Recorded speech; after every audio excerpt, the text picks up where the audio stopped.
Welcome to this episode of the Gunman. In this video, I'll be taking you through how to spray paint candy paint, and I'll be demonstrating that on this Mazda 3 brand new front bumper bar. The name of the colour is Sol Red and the colour code is 41V. So the colour itself is actually brand new too. It's the first time I've ever seen it on a car, and it's definitely the first time I've painted it. It's actually an extremely nice colour. So we're starting off, and I was using a 800 grit softback sanding sponge, and I scuffed the whole bumper bar down just to remove the shine off it to enable our plastic primer to stick to it. Once that's done, I've then given it a dust off and blown all any dust that may have been left on it, and we're then masking it up. So it's important that you mask up the inside of those vents too, because overspray is prone to coming in from the inside. I've seen guys mask up just the outside, and I've even done it myself before and had a little bit of paint blow through, and then you have to clean it off or respray it the black again. So just masking up for the inside here, there's actually a decent gap inside there, so we didn't need to use any fine line tape. But for down the bottom here, it's a straight edge halfway through the bumper bar.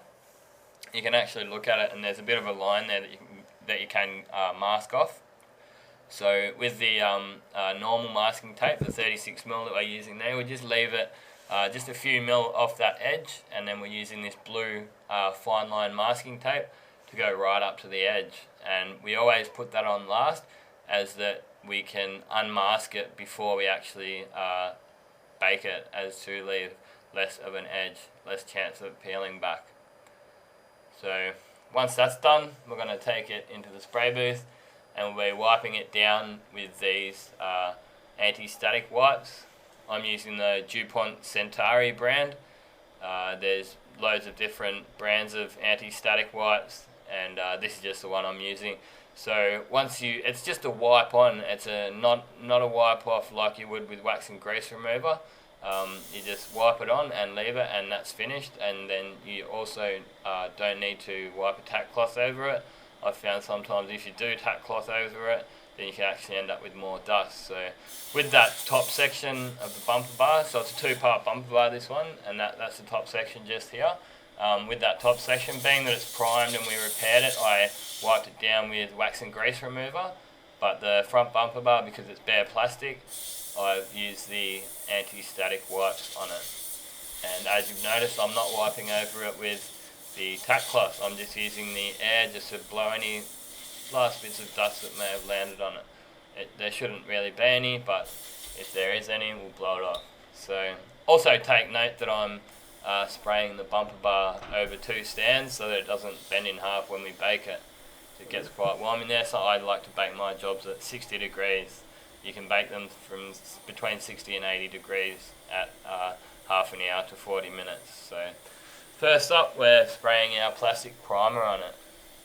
I'm using a 1K plastic primer, so that just means we must put 2 coats over it. So 1K means it's straight out of the can, and then you can tip it straight back into the can when you've done.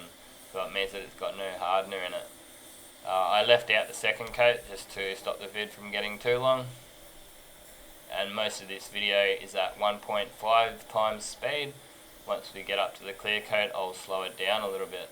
So we're getting our first coat of base coat on now. It turned out that I mixed this colour up in Standox, and we have a Standox system at my work, and it just didn't look quite right. So rather than spending hours in trying to match it, I called up my paint rep and I said, hey, have you ever had this colour come in? I've never seen it before. And he said he knew straight away.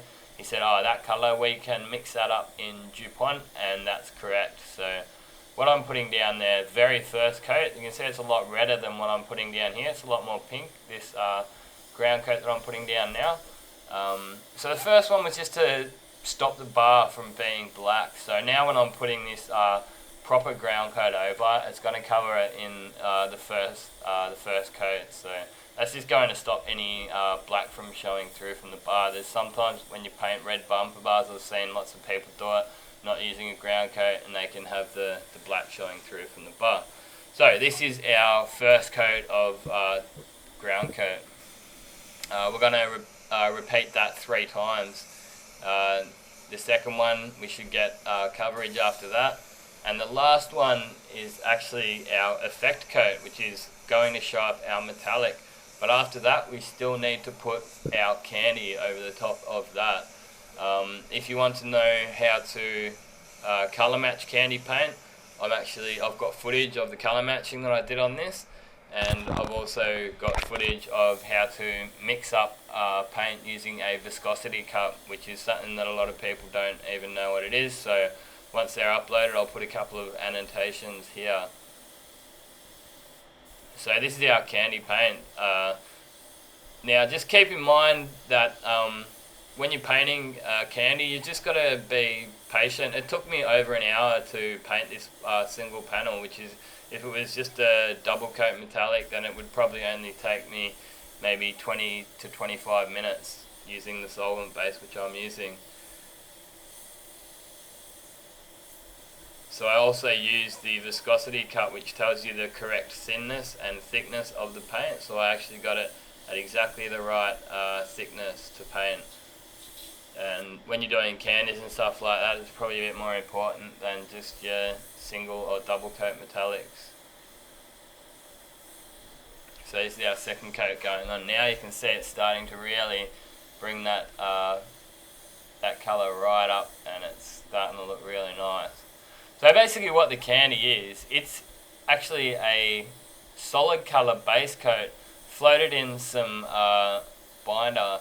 And you guys probably, if you watch a bit of my videos and you watch me doing some metallic paint jobs on silvers and stuff like that, you probably see me and I say, oh, I'm using some blending clear here, which is the base coat, and that's actually what we put the colour in with. So it's just some solid colour red in with the blending clear, which is just the clear base coat, and you're actually seeing through that to the metallic and the pearl which you've put down first, and it just enables you to get some really nice effect on the colours. And as soon as you get the clear coat on, you can really see it's quite a nice colour. I've got a clip of the car at the end if you hang around, and when it's all finished off and when it's back on the car, turned out I was pretty happy with it.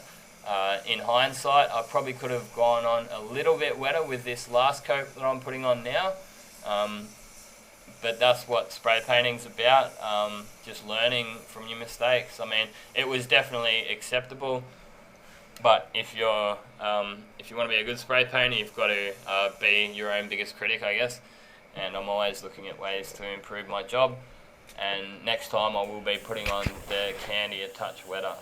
So this clear coat, the first coat of clear coat, I've left it at 1.25 times speed, just to continue getting through the video and stop it from getting too long. Make sure you subscribe to my channel too to keep up to date with all my latest work. I've started doing a bit of a uploading schedule, so you can expect videos every Sunday, Tuesday and Thursday from me. So I'm using the DeVilbiss GTI Pro Lite for the clear coat here. I've got a 1.3mm fluid needle and tip on it, and I'm using a TE20 Air Cap, which is a conventional non-HVLP cap. And the settings I use is about 25 psi for clear coat, and I have the fan wound right open, and I will adjust the fluid settings as the weather gets warmer, but at this point, at the moment, I'm using about 2.5 turns out for this job. So this is the final coat of clear. I've slowed it down to real time, so there's no speed up on the video at all, and you can see my technique a little bit better. So as I mentioned earlier, you've just got to have patience, and in between each coat, go out and find something else to do. Clean your guns out. So this is actually another thing that it helps having a few guns, you know, so I didn't have to clean out guns in between. And if you've only got one gun, then you've got to put your plastic primer on, go outside, and then put your base coat in, and go outside and clean that base coat out for your next ground coat. And I've got about 5 top coat colour guns, and they do. I use them all. There's 1 or 2 of them that don't get used very often, but they still do get used. So you can notice that I'm slowing down a little bit on my strokes for the second coat from the first coat of clear, and it turned out really quite nice. There's not much dust in it, and if you follow these steps, you should be able to get quite similar results. You're more than welcome to ask any questions. I always do my best. I put aside about half an hour each day after work and come back and answer questions for people. And yeah, it's great that you guys keep watching my videos. I've only been doing this for about 6 or 7 months now, and I've had quite a big following already. So that's what keeps me making them, that you guys keep watching them. So check me out on Facebook too. I've got a Facebook page. You'll be able to see a link to that in the description of the video down below. I post all these videos over on Facebook, and I also post photos quite regularly. So that just about brings the job to an end. As I said, it was over an hour's worth of paint work, but I put it into a 13-minute video for you guys. And now what I'm doing here is just unmasking straight away, unmasking that edge, because by my count there's actually 11 coats of paint on there if you include the 2 coats of plastic primer.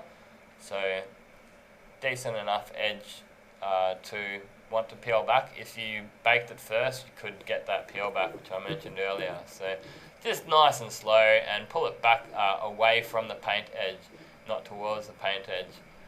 So it turns out I'm quite happy with the edge that I'm left with. Hang around for another little bit and we'll have a look at the car once it's been washed and finished off.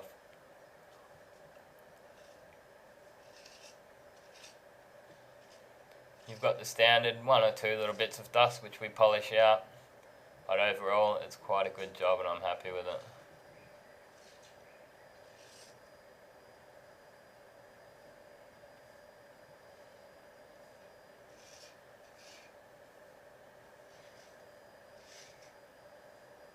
This is the job when it's all finished off. As you see, the colour is actually quite good. If I'm to be extremely critical, I'd say it's a touch light. Maybe I could have gone on a touch heavier with my candy on that last coat, but it's definitely acceptable. That's definitely a sellable product right there. So thanks again for watching. Check out these 2 links if you haven't already seen them. And this has been another Gunman production. Goodbye.